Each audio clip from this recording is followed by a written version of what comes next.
Guys, nandito tayo ngayon sa Corcolon Lomi, no? Subukan natin yung super lomi nila na siniserve sa mga bibitayin na ng mga kriminal. So mamaya, check natin. Anong tawag din niya? Ano yung nasa ibabaw na ito? Opo, chicken po yun, sir.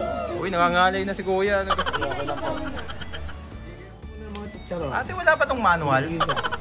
May instruction? Kailangan isa-isahin. Ibababa mo ba?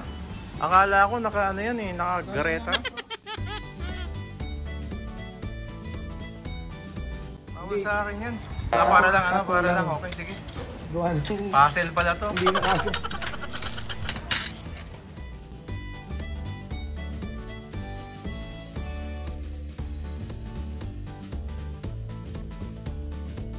Siguro mga bago kayo dito, hindi nyo alam. Ito yata. Ito yung susi. Diba?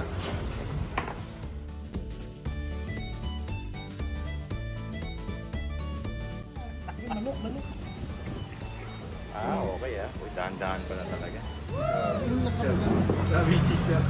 Alam mo paano dito mula. Ano ba to? Hindi kasi pag tinira mo to, baka mag-collapse eh. Hindi, pwede makahingi pa na sa plato. Parang dito sa mga Gagi yung palanggana. Parang sa mga Salamat. Yan na. Okay. May tokwa. Ano yung tokwa? Nakaiwala yung tokwa? Hinahanap ko nga yung mojos eh. Parang hindi naman nabawasan eh.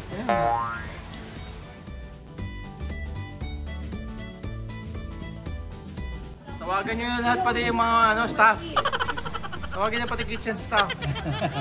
Diba? Alam ko nagbibiro yung picture.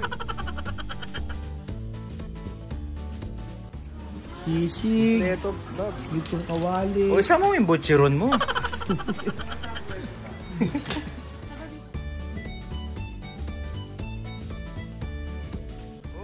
First time nating lahat.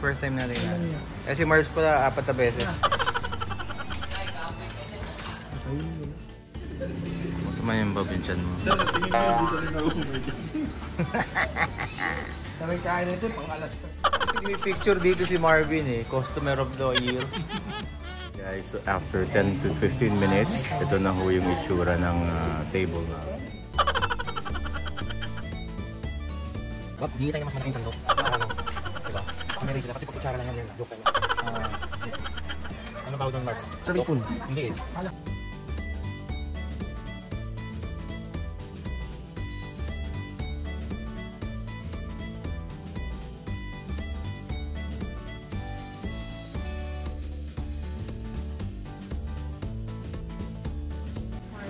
Marvs, Yeah. uwi mo na yan. Okay. Ha?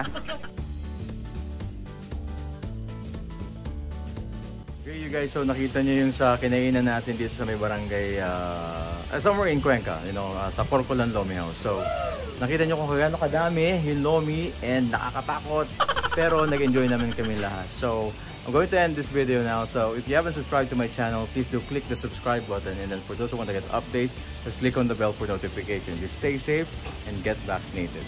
Bye!